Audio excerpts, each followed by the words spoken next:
I forgave my GF for stealing money, but she tried to convince everyone I'm a sociopath, ruining her reputation. So I revealed the evidence, which didn't end well for her.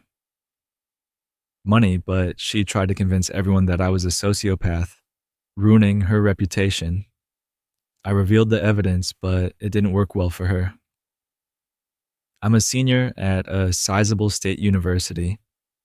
This occurred during the first semester of my first year. I was accepted into an honors program, which put me in a co ed dorm building with all the other students. Being a stupid freshman, I rushed into a relationship with a freshman girl who lived directly above me. We'll call her Megan. It was convenient for me to date someone who lived so close, but everyone else in our building hated me because she talked a lot and almost exclusively about herself. I missed that substantial red flag. I was shocked to learn that $14.29 had disappeared from my bank account over 2 weeks in the form of 6 Grubhub food orders. At this point, I trusted Megan, but I immediately asked her about the money. She denied involvement and suggested I cancel my debit card after making a very long phone call to the bank. This happened right after a Thanksgiving break at the end of an evening class. At that time, I didn't have a credit card, so this account debit card was the only way I could access my savings during the semester. I texted her again after doing just that. We both had unlimited dining plans paid for by our respective parents, and we lived 500 feet from the closest dining hall. She didn't need to order food and didn't need my money to do it. I texted Grubhub customer service on Twitter saying, "Hey, my card was stolen and used for food orders on these dates. Can I have the receipts?" They sent me the first and last receipts, but they had to redact the account holder's personal information.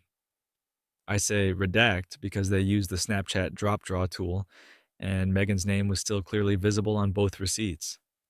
I own the Grubhub receipts. Are you sure you didn't place those orders? Her response, Tatsuiri. I devised a plan to gather security camera footage of Megan picking up the order that evening. Still, by midnight, she was at my door crying and confessing to everything, including being a serial shoplifter. Exhausted, I sent her away and decided to deal with everything in the morning. By the next day, everyone in our building seemed to know what was happening, most likely because Megan had already started sharing her version of events on social media. Less than 2 days after I sent Megan a breakup text, she entered my room while I wasn't looking. I was seated at my desk when I noticed her silently behind me. I determined that the $14.29 was a loss, so at least I got out. After a minute, she returned and stood outside my door, demanding I let her back inside. The knocking became more violent as she shouted, "I know you're underscore underscore." And there, open the mother thing door. Keep in mind that we lived in this building with students in our program who all know each other and that all of them could hear her pretty quickly. "Megan, could you give me my stuff? Where's my stuff?" Me. What stuff? Megan, you know I did not know. She tore through the room, looking for something she refused to identify. Megan was rattling the handle of my door next. She began throwing herself at it, shoulder first, trying to break it down. I lived next door to my RA, but judging by the lack of any intervention, he was elsewhere. So I whipped out my phone and texted him to send backup. Meanwhile, I saw my heavy wooden door bending and buckling. I even heard it crack a bit. My RA was on duty in another building, so he sent 3 of his colleagues to de escalate the situation. They brought Megan downstairs, where she revealed that the stuff she wanted was just the t shirt and keychain that she gave me for my birthday. Whatever, I let her have those. I still just wanted this to be over. However, once I shared my story with the resident life staff, they filed university paperwork placing no contact order between me and Megan. They also recommended I contact the campus police, who then told me I should get my stolen money back in small claims court. I couldn't even get there without a car or money to pay for an Uber. Sorry, Judge Judy, at the request of the campus police. I also contacted the Title IX office at my school, sending them the story of everything you've read so far. They were interested, to say the least. Although I didn't want any trouble, I just wanted a clean breakup and a fresh start, but a Title IX representative informed me that they were bringing 3 misconduct charges against Megan: theft, threatening violent behavior, and inciting an intervention by university staff. The representative asked me to serve as a witness in Megan's disciplinary hearing. The next semester, I tentatively agreed right before. The representative set the hearing date for February 14th on Valentine's Day.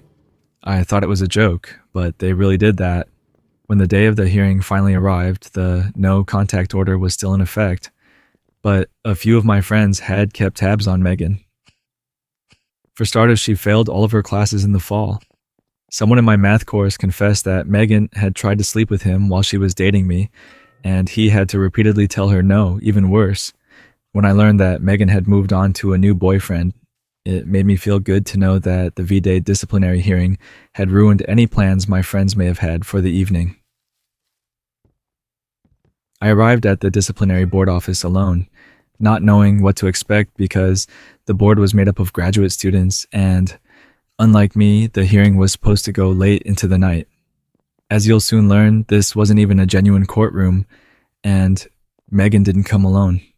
She brought both of her parents as character witnesses, but that wasn't all. The board members offered me pro-no legal representation, but Megan's parents felt so strongly that their daughter was innocent that they had already paid for a 3-piece suit to make her case against the charges. Megan's parents also paid for a lawyer to defend her against the charges, even though they knew it was unnecessary. A junior majoring in economics who plans to contact Jimmy. Jimmy had already read my account of the events from the fall, and he could see an okay shot of the charges sticking because of my screenshots of Grubhub receipts. Then I told Jimmy something I had kept a secret for months. When Megan tried to break through my door, I quickly grabbed my phone to text my RA and recorded the incident. Jimmy was enthralled with the video, which showed Megan kicking, screaming, and trying to break into my dorm room. It was all the evidence I needed, and no one had predicted it would happen during the hearing when I had to present my case against Megan. When Jimmy screened the footage for everyone to see on a large screen, the room instantly went wild. I realized that Megan really had convinced everyone I was the liar. In her version of the story, I gave her permission to buy food. Using my account, she told her parents that she'd asked me politely for her belongings, which I'd rudely hidden from her in my dorm room. In Megan's story, I was the sociopath trying to ruin her reputation. Before I unveiled the video, it was her word against mine. I still didn't want revenge, even after finding out that Megan tried to cheat on me, but when I saw her parents flipping out at the video, "Why didn't you tell us you did this?" and her lawyer raising hell, this evidence was not provided in pretrial disclosure, and a board member standing over him, "Sir, this is not a court of law. Please return to your seat," and him shouting objection, and her replying, "We don't have objections. This isn't a court of law." And Jimmy, my new best friend, just trying not to laugh out loud. That's when I realized how good revenge can feel when it's fair and deserved, the board found. Megan responsible on all 3 charges. Megan was forced to move into a different dorm building. This probably would have helped her anyway because every student in our program building knew everything she'd done and lied about. They wouldn't speak to her, and no one wanted to be her roommate by the time she had to move buildings.